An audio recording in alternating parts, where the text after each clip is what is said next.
Selamat datang di sebuah kisah yang penuh haru dan peringatan, di mana setiap detik mengajarkan kita bahwa hal-hal kecil yang kita anggap remeh bisa berubah menjadi bencana tersembunyi. Mari kita simak bersama perjalanan malam yang penuh ketegangan ini.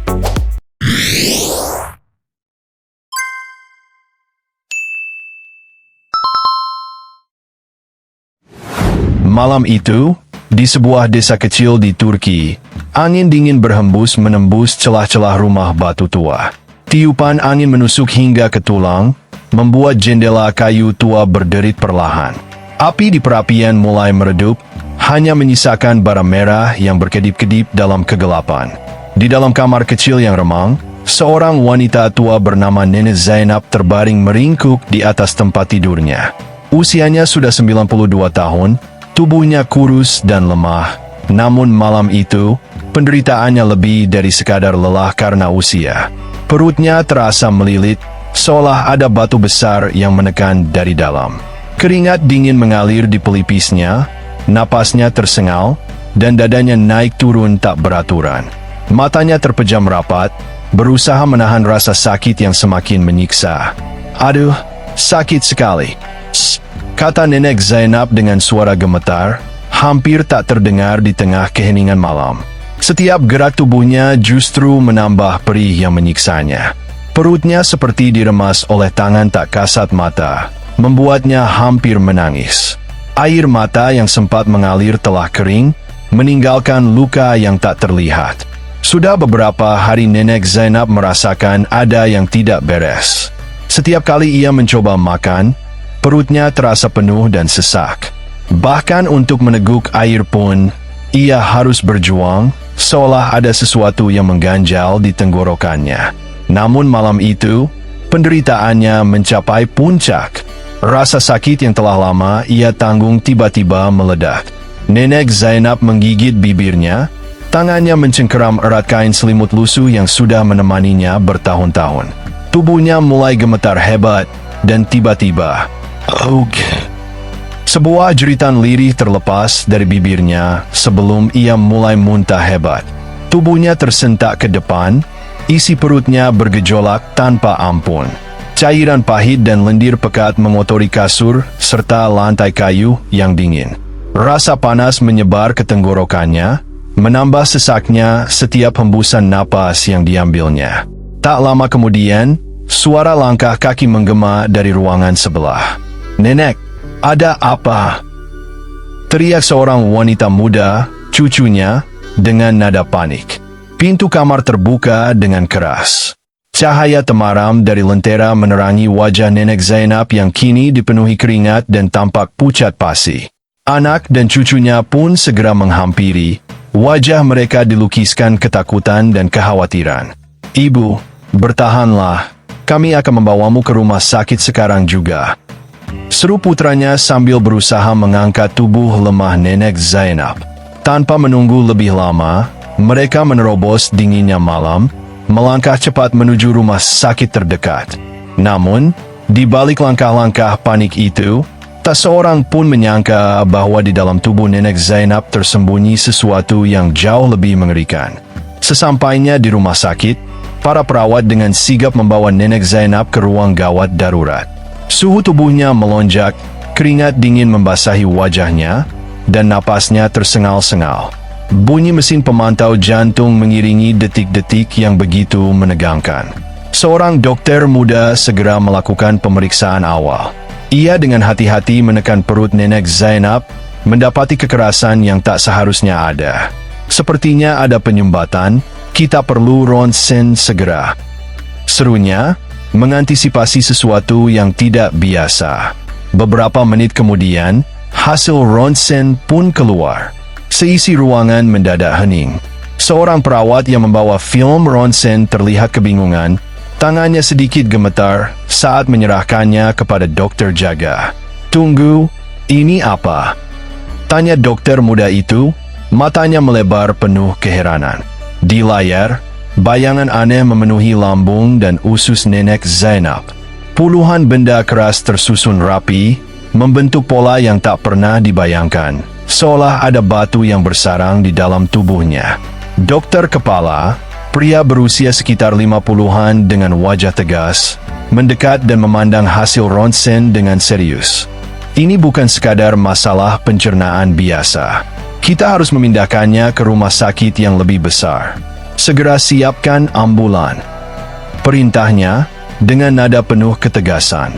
Tanpa menunggu waktu lebih lama, ambulan melaju kencang menembus keheningan malam, membawa Nenek Zainab ke rumah sakit pusat dengan fasilitas lengkap. Di dalam ambulan, deru mesin bercampur dengan bunyi alat pemantau jantung menciptakan simfoni kegentingan yang tak terlupakan. Sesampainya di rumah sakit pusat, tim dokter yang lebih berpengalaman langsung melakukan CT scan untuk memastikan kondisi Nenek Zainab secara menyeluruh. Hasilnya pun membuat semua dokter terdiam. Astaga, ini mustahil. Bisik salah satu dokter, hampir tak percaya dengan apa yang dilihatnya di layar. Di dalam tubuh Nenek Zainab, terungkap bahwa terdapat 63 batu kecil dan 5 batu besar seukuran kepalan tangan. Beberapa batu berukuran hingga 4 cm, cukup besar untuk menyumbat total usus dan mengancam nyawanya. Ini sudah gawat. Jika tidak segera dioperasi, dia tidak akan bertahan lebih lama, kata dokter kepala, menatap serius sekeliling ruangan. Tanpa ragu, tim medis bersiap melakukan operasi darurat yang menentukan nyawa Nenek Zainab. Setelah operasi yang berlangsung berjam-jam, Nenek Zainab dipindahkan ke ruang perawatan. Meskipun wajahnya masih pucat, napasnya kini lebih teratur. Selang infus terpasang di lengannya, dan monitor di samping tempat tidurnya menampilkan tanda-tanda pemulihan yang menggembirakan. Dokter utama mendekati Nenek Zainab dengan senyum lembut, mencoba mencairkan ketegangan di ruangan itu. Nenek Zainab, apakah Anda merasa lebih baik? Tanyanya dengan penuh kelembutan. Nenek Zainab membuka mata perlahan, bibirnya bergetar sebelum tersenyum tipis. Aku merasa jauh lebih ringan, jawabnya lemah, namun terdapat kelegaan yang mendalam dalam suaranya. Dokter itu lalu bertanya dengan nada serius, "Kami menemukan sesuatu yang tidak biasa di dalam tubuh Anda. Batu-batu itu, bagaimana bisa ada begitu banyak?" Nenek Zainab terdiam sejenak. Pandangannya menerawang ke masa lalu, seolah-olah mengenang waktu yang telah lama berlalu. Dengan suara lirih yang penuh beban kenangan, ia mengungkapkan rahasia yang mengejutkan. "Sejak muda, aku punya kebiasaan menelan biji kurma dan zaitun. Aku pikir itu tidak masalah." Mendengar pengakuan itu, wajah para dokter berubah bingung dan tercengang. Kebiasaan yang dianggapnya remeh selama puluhan tahun telah berkembang menjadi bom waktu yang menggerogoti tubuhnya. "Nenek sudah berapa lama melakukan kebiasaan ini?" tanya seorang dokter muda dengan nada tak percaya. Nenek Zainab tersenyum kecil, seolah mengenang masa mudanya yang penuh warna. "Mungkin sejak aku masih remaja, lebih dari 70 tahun lalu." Suasana ruangan pun menjadi hening. Selama lebih dari 7 dekade, tanpa disadari, biji-biji kecil itu perlahan menumpuk di dalam tubuhnya. Awalnya, tubuhnya mungkin masih mampu mengeluarkan sebagian, namun seiring waktu, sisa-sisa itu terus tertinggal dan menyatu. Tahun demi tahun berlalu, batu-batu kecil itu mengeras menjadi penghalang yang hampir merenggut nyawanya. Dokter utama menghela napas panjang. "Ini sangat langka. Biasanya benda asing yang masuk ke tubuh akan dikeluarkan secara alami. Tetapi dalam kasus Anda, semuanya tertahan dan terus menumpuk." Ia menatap Nenek Zainab dengan tatapan penuh kebingungan dan keheranan, kemudian berkata, "Tahukah Anda, jika operasinya terlambat sedikit saja, kondisi ini bisa berakibat fatal?" Nenek Zainab mengangguk pelan. Ia sadar malam itu mungkin bisa menjadi malam terakhirnya jika keluarganya tidak segera bertindak. "Aku beruntung, ya," gumamnya dengan nada bercanda, meskipun tubuhnya masih lemah. Dokter itu tersenyum tipis. "Sangat beruntung, Nenek." Di sudut ruangan, anak dan cucu Nenek Zainab masih terpana dengan pengakuan yang sederhana namun memilukan itu.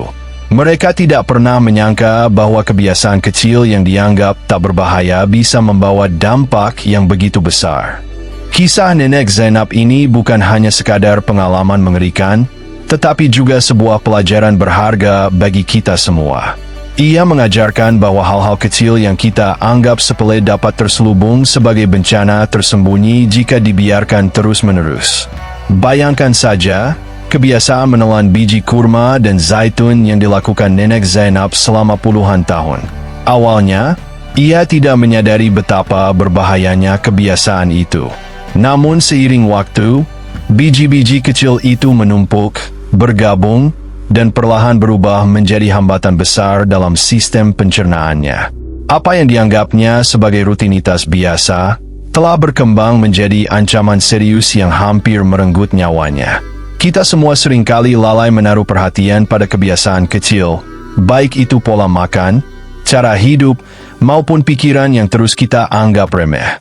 Akumulasi dari hal-hal yang tampak sepele itu bisa berujung pada kondisi yang jauh lebih parah, tidak hanya bagi kesehatan fisik, tetapi juga mental dan emosional kita. Kisah Nenek Zainab mengingatkan kita untuk selalu waspada terhadap setiap kebiasaan, sekecil apapun itu. Seperti tetesan air yang perlahan mengikis batu, kebiasaan buruk yang dibiarkan tanpa perbaikan dapat merusak sistem tubuh dan jiwa kita. Jadikanlah kesehatan dan keselamatan diri sebagai prioritas, dan perhatikan setiap detail kecil yang mungkin berdampak besar di kemudian hari. Mari jadikan kisah ini sebagai cermin kehidupan. Jangan pernah meremehkan kebiasaan kecil, karena siapa tahu, apa yang kita anggap tidak berbahaya hari ini bisa saja menjadi mimpi buruk yang mengintai di masa depan. Terima kasih telah menyimak kisah ini. Semoga cerita Nenek Zainab menjadi pengingat dan motivasi untuk kita semua menjaga diri serta selalu mengevaluasi setiap kebiasaan dalam hidup.